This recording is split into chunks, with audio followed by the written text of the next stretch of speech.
Hello student, welcome back to SM study lover YouTube channel. तो पूर्व video रे आमे नाटकर संज्ञा और उपादान विषय रे आलोचना करथिले। आज आमे नाटकर प्रकार भेद देखिबा। तो चलंतु देरी न करी वीडियोटी को स्टार्ट करिबा। तो प्रथमे नाटक रे पौराणिक नाटक।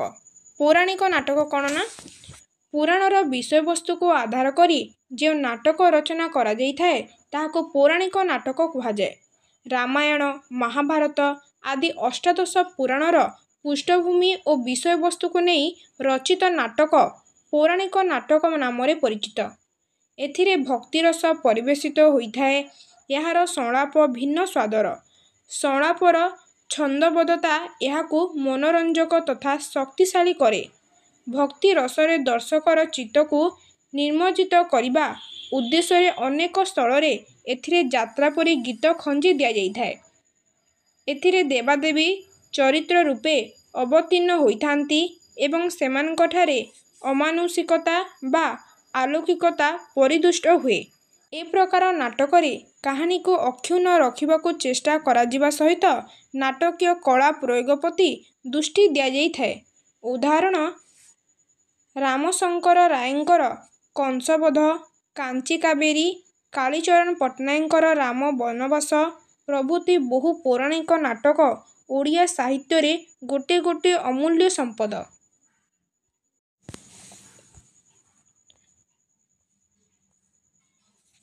ऐतिहासिक नाटक इतिहासर कथावस्तु को केंद्र करी जो नाटक रचना करा जाए ताहाको ऐतिहासिक नाटक कुहा जाए। नाटक जरिया रे अतीतर गौरवमय गाथा एवं चरित्र को नाट्यकार दर्शक सम्मुख रे उपस्थापना करे। यहा पछरे नाट्यकारर उद्देश्य थाए देशवासी को जातीयता द्वारा उद्बुद्ध करिबा। ऐतिहासिक नाटक रे नाट्यकार इतिहासरु कथावस्तु संग्रह करिथिले ही आवश्यकता अनुसार मूल घटना रे किछि परिवर्तन आनी थाए। विश्वस्त भावरे ऐतिहासिक घटनाटी जेपरी परिवेशित होई पारिबो ताहा देखिबा संगे संगे रचनाटी किभली नाटकीय होई पारिबो ताहा मध्य नाट्यकारंकु देखिबाकू हुए। एथिपाई केतेक स्थल रे इतिहासर वस्तु को वर्जन करिबाकू पड़े। इतिहासर घटना हेले ही नाट्यकार सेथिरे वर्तमान को प्रतिफलित करिबाकू चेष्टा करिथाए। प्रधान ऐतिहासिक घटना को अनाहत रखी मुख्य चरित्र गुड़ी को नाट्य रूप देवा अति कष्टकर कथा। तथापि ऐतिहासिकता को विकृत नकरी नाट्यकार नाटकर रचना करिबाकू आपण उद्यम करिथाए। उदाहरण रामशंकर रायंकर कांची कावेरी, अश्विन कुमारंकर कोणार्क, गोदावरीश मिश्रंकर पुरुषोत्तम देव, मुकुंद देव।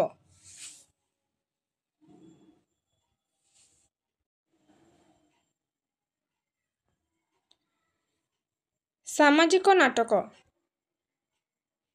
समसामयिक समाज जीवन को आधार करी जो नाटक रचित होइथाए ताहाको सामाजिक नाटक कुहा जाए। पूर्वरु पौराणिक और ऐतिहासिक नाटक उपरे प्राधान्य दिया जाउथिला, किंतु आधुनिक काल रे सामाजिक नाटकर आदर वृद्धि पाइला। कारण एथिरे समस्या बहुल सामाजिक चित्र परिवेशित होई वास्तव चित्र फुटी उठिला। बहु सामाजिक समस्या समाधान र विभिन्न दिग उद्देश्य करिबा हेला सामाजिक नाटकर उद्देश्य। यह जनसाधारण को उपरे बेस प्रभाव पकाइला। सामाजिक मनीष अलौकिक काल्पनिक इत्यादि विषय वस्तु प्रति आउ आग्रह प्रकाश नकरी वास्तव चित्र परिवेशित सामाजिक नाटक प्रति आकृष्ट होई पड़िला। आधुनिक साहित्यर अन्यान्य विभाग गुड़िक मध्य होई उठिला समाज सचेतन। ओडिया नाट्य साहित्य समृद्ध होई उठिला बहु सामाजिक नाटकरे। उदाहरण कालीचरण पट्टनायकर रक्तमाटी, भात, रामचंद्र मिश्रंकर भाई भाउज इत्यादि।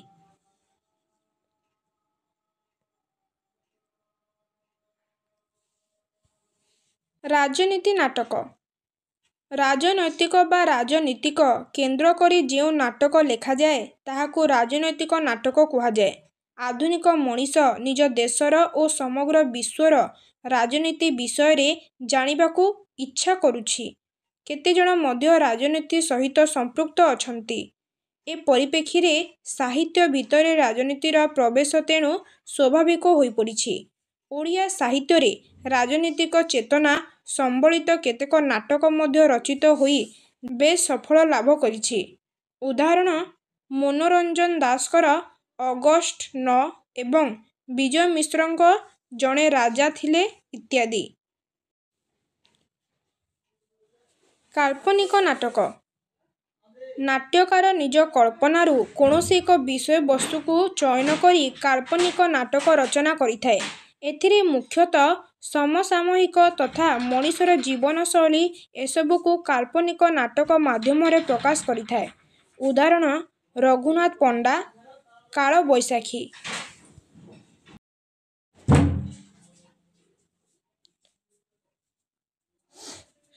ମନସ୍ତାତ୍ତ୍ୱିକ ନାଟକ। ଆଧୁନିକ ଯୁଗରେ ବହୁ ମନସ୍ତାତ୍ତ୍ୱିକ ଆବିଷ୍କ୍ରିୟା ଫଳରେ ମଣିଷର ଅନ୍ତର୍ନିହିତ ମନର ଦ୍ୱନ୍ଦ୍ୱ, ସଂଘର୍ଷ, ପ୍ରତିକ୍ରିୟାକୁ ଲେଖକ ତା'ର ଗଳ୍ପ, ଉପନ୍ୟାସ ଓ ନାଟକରେ ଉଦ୍ଘାଟନ କରୁଛି। ଏ ପ୍ରକାର ନାଟକ ପରିଚିତ ହେଉଛି ମନସ୍ତାତ୍ତ୍ୱିକ ନାଟକ ଭାବରେ। ଓଡ଼ିଆ ନାଟ୍ୟ କ୍ଷେତ୍ରରେ କେତେଜଣ ନାଟ୍ୟକାର ଏ ପ୍ରକାର ନାଟକ ରଚନା କରି ପ୍ରସିଦ୍ଧ ଲାଭ କରିଛନ୍ତି। ମନୋରଞ୍ଜନ ଦାସଙ୍କ ଅରଣ୍ୟ ଫସଲ, ମହୋଦଧି, ରମେଶ ପାଣିଗ୍ରାହୀଙ୍କର ଧୃତରାଷ୍ଟ୍ରର ଆଖି। ପରୀକ୍ଷାଧର୍ମୀ ନାଟକ। ନାନା ପ୍ରକାର ଆଧୁନିକ ପରୀକ୍ଷା ନିରୀକ୍ଷା ଦେଇ ଭାରତୀୟ ନାଟକ ଏବଂ ଏହି ପରୀକ୍ଷାରେ ଓଡ଼ିଆ ନାଟକ ଗତି କରିଛି। ଏହି ପ୍ରକ୍ରିୟାରୁ ଉତ୍ପତ୍ତି ହୋଇଛି ପରୀକ୍ଷାଧର୍ମୀ ନାଟକର। ମଞ୍ଚ କ୍ଷେତ୍ରରେ, ଚରିତ୍ର କ୍ଷେତ୍ରରେ, ସଂଳାପ କ୍ଷେତ୍ରରେ ଏହି ପରୀକ୍ଷା ନିରୀକ୍ଷା ଚାଲିଛି। ସଂଳାପ ବ୍ୟଞ୍ଜନଧର୍ମୀ ହେବାରୁ ସାଧାରଣ ଦର୍ଶକଙ୍କ ତାହା ବୋଧଗମ୍ୟ ହୋଇନାହିଁ। ଇତିମଧ୍ୟରେ ନାଟକର ଭାବବସ୍ତୁ ଉପରେ ମଧ୍ୟ ନୂତନତାର ଛାୟା ପଡ଼ିଲାଣି। ଫ୍ରଏଡ୍, ମାର୍କ୍ସ, ନିତ୍ସେ ପ୍ରଭୃତିଙ୍କ ବୈପ୍ଳବିକ ଚିନ୍ତାଧାରାର ସ୍ୱାକ୍ଷର ମଧ୍ୟ ଆଜିର ନାଟକରେ ସୁଲଭ ହେଲାଣି। ଓଡ଼ିଆ ସାହିତ୍ୟରେ ଆଜିକାଲି ଏପରି କେତେକ ନାଟକ ରଚିତ ହେଲାଣି। ଆବସର୍ଡ ନାଟକ। ଆବସର୍ଡ ନାଟକକୁ ବାସ୍ତବବାଦୀ ନାଟକ ବିରୋଧରେ ଏକ କଳାତ୍ମକ ପ୍ରତିବାଦ ବୋଲି କୁହାଯାଇପାରେ। ଅନ୍ୟ ଭାଷାରେ ଯାହା ପରମ୍ପରାଠାରୁ ସ୍ୱତନ୍ତ୍ର, ବେସୁରା, ଅସଙ୍ଗତ ଓ ହାସ୍ୟାସ୍ପଦ ତାହାହିଁ ଆବସର୍ଡ।